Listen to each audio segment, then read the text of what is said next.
Manchester United manager Erik has confirmed Cristiano Ronaldo refused to come on as a second-half substitute during their win over Tottenham at Old Trafford on Wednesday, and that the Portuguese forward left the ground before the end of the game. As a result, Ronaldo has been dropped for tomorrow's match at Chelsea and been forced to train on his own. And as you can imagine, Ten Hag's news conference was dominated by questions on that just a short time ago.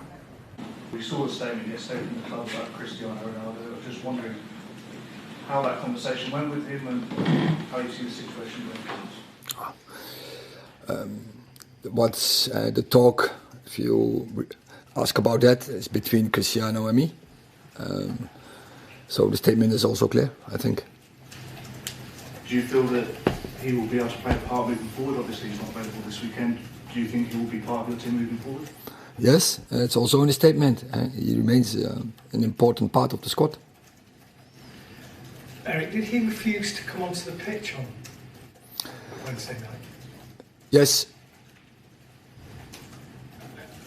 A couple of weeks at the start of the season, you reacted to a game against Rayo Vallecano and said it was important for players to stay and support their teammates. 2 or 3 weeks ago, after the Manchester City game, you said that Ronaldo was different and everybody knew he was different. How do you manage this situation? Because it seems you've won a really big game. Everybody's talking about Ronaldo. How do you manage this? Because you can't be certain this is not going to happen again. Well, how we did look, it is like I'm here the manager. I'm responsible for the top sport culture here, and I have to set standards and values, and I have to control them. And we are in a team, and in team we have standards, we have values, and I have to control it. And so after Rayo Vallecano, I thought it's unacceptable, but he wasn't the only one, but that is for everyone. So when it's the second time, that will have consequences. That is now what we did, and so we miss him tomorrow, and that is a miss for us, for the squad. It's a miss. But I think it's important for the attitude, for the mentality from the group. And now we have to focus on Chelsea, and that is the most important. Peter.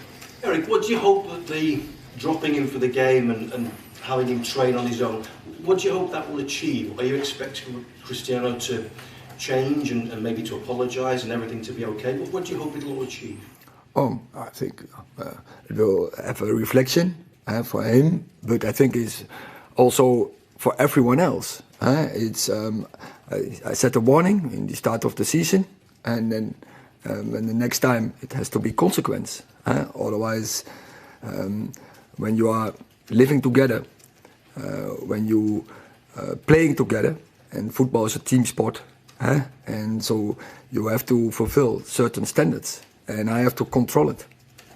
How frustrating are you finding this? Because we should all be talking about you maybe making the top 4 this weekend, but we're all asking questions about Cristiano. How frustrating is that for you? I understand. There are questions about that. But at the same time, it's about Chelsea. And we have a big game to play. So all my focus is on that game. All the focus from the staff is on that game. And the focus from the players are on that game. And we have to win that game, and we have to do everything we can. So we need full concentration to prepare that game and to play our best. And do you find that difficult? Do the players find that difficult to focus when all this is going on around the edges? I think that's part when you play in top football.